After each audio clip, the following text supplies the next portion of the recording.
Yang pertama, kasus 10 anggota Satres Narkoba Polresta Barelang, termasuk mantan Kasat Narkoba, dituduh melakukan penyalahgunaan wewenang dengan menyelewengkan barang bukti narkoboy.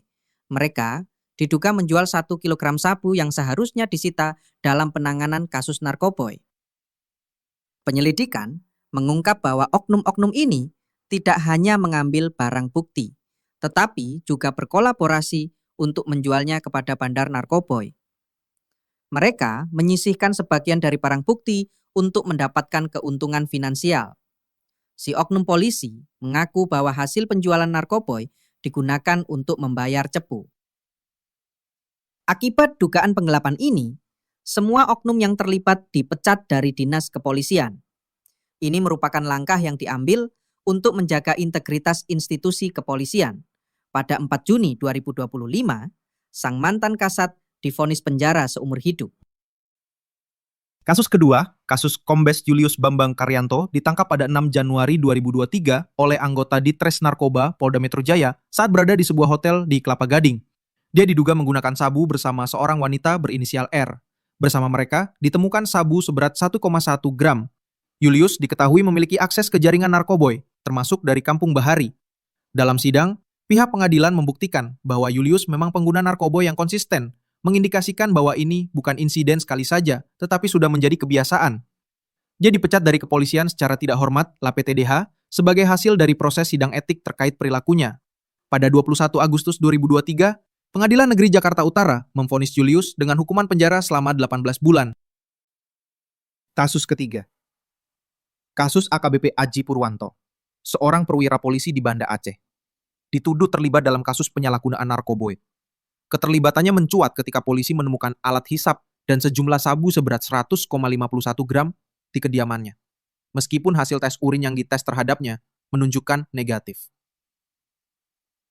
Tidak terlalu banyak informasi mengenai pengembangan penyidikan dalam kasus ini. Terlihat seperti ada yang ditutupi. Hingga pada tanggal 10 September 2024, Pengadilan Negeri Banda Aceh memvonis Aji Purwanto dengan hukuman penjara selama 18 bulan. Selain itu, ia juga dipecat dari kepolisian secara tidak hormat.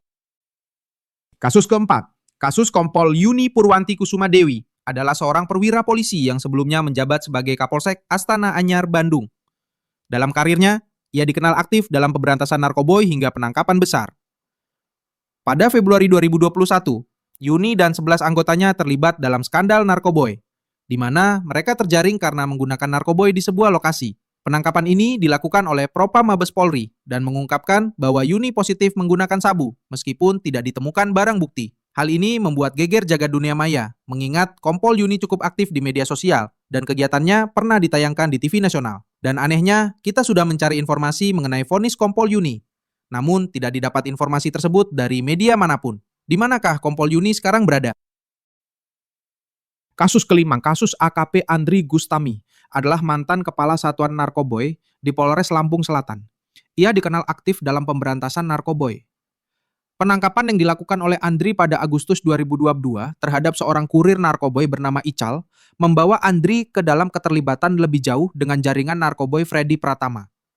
Dalam penangkapan tersebut, Andri berhasil mengungkap 30 kg sabu dan menemukan handphone milik Ical yang berisi percakapan dengan Freddy Pratama. Setelah menemukan handphone tersebut, Andri mulai berkomunikasi dengan Freddy Pratama dan berkisar pada keinginan untuk bergabung dengan jaringan narkoboy. Dari Mei hingga Juni 2023, Andri terlibat dalam 8 pengiriman narkoboy yang melibatkan total 150 kg sabu dan 2.000 butir pil ekstasi. Ia mengatur pengiriman melalui pelabuhan Bakauheni dan mendapatkan bayaran hingga 1,3 miliar rupiah. Pada September 2023, Andri Gustami ditetapkan sebagai tersangka setelah penyelidikan lebih lanjut oleh Bareskrim Polri, yang mencakup pembongkaran jaringan narkoboy Freddy Pratama yang besar dan terorganisir. Pada 29 Februari 2024, Andri dijatuhi hukuman mati oleh Majelis Hakim. Kasus keenam. Kasus AKP Andrianto adalah seorang perwira polisi dari Polres Lampung. AKP Andrianto ditangkap oleh Badan Narkotika Nasional atau BNN pada 15 Maret 2021. Penangkapan dilakukan setelah penyelidikan mengenai keterlibatannya dalam penyelundupan narkoboy. Saat penangkapan, Andrianto terbukti menyelundupkan 1 kg sabu. Ia menggunakan posisinya sebagai anggota kepolisian untuk melancarkan aksi kriminal tersebut. dengan mengirimkan paket sabu melalui ekspedisi dengan disamarkan menjadi speaker. Pada 8 April 2021, Majelis Hakim Pengadilan Negeri Tanjung Karang memutuskan untuk menjatuhkan vonis 7 tahun penjara kepada AKP Andrianto. Kasus ketujuh, kasus Irjen Polisi Teddy Minahasa adalah seorang mantan Kapolda Sumatera Barat. Sebagai seorang perwira tinggi Polri, Teddy memegang posisi strategis di kepolisian yang seharusnya berfungsi sebagai penegak hukum dalam memberantas narkoboy. Teddy Minahasa ditangkap pada Maret 2022 setelah dilakukan penyelidikan terkait dugaan keterlibatannya dalam peredaran narkoboy. Proses penyidikan dimulai setelah adanya informasi mengenai aktivitas mencurigakan yang melibatkan Teddy. Ia dituduh terlibat dalam penyalahgunaan wewenang dengan melakukan penukaran barang bukti narkoboy. Teddy dilaporkan mengedarkan sabu seberat 5 kg dan melakukan tindakan tukar dengan bahan tawas untuk menutupi kegiatannya. Pada 17 Mei 2023, Irjen Teddy Minahasa divonis penjara seumur hidup oleh majelis hakim. Vonis ini lebih rendah dibandingkan tuntutan jaksa yang menginginkan hukuman mati. Yang terakhir, kasus Kompol Yogi, dikenal sebagai perwira polisi dengan sejumlah prestasi dalam pengungkapan kasus narkoboy. Namun karirnya hancur setelah terlibat dalam kasus pembunuhan anggotanya, Brigadir Muhammad Nur Hadi, dan penyalahgunaan narkoboy, yang berujung pada pemecatannya dari Polri dengan pemberhentian dengan tidak hormat.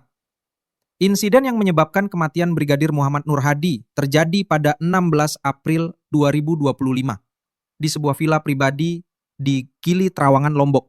Pembunuhan diduga bermotif pribadi, di mana Yogi merasa tersinggung karena korban mencoba merayu pacar satu malamnya bernama Misri selama pesta yang diadakan di villa tersebut. Kompol Yogi diduga membayar Misri sebesar 10 juta rupiah per malam untuk menemaninya berpesta.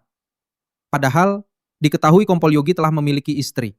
Proses hukum masih berlangsung, tetapi belum ada laporan resmi mengenai penangkapan Yogi setelah ditetapkan sebagai tersangka. Kasus ini menarik perhatian masyarakat dan menimbulkan desakan agar Polri menindak tegas anggota yang melanggar hukum.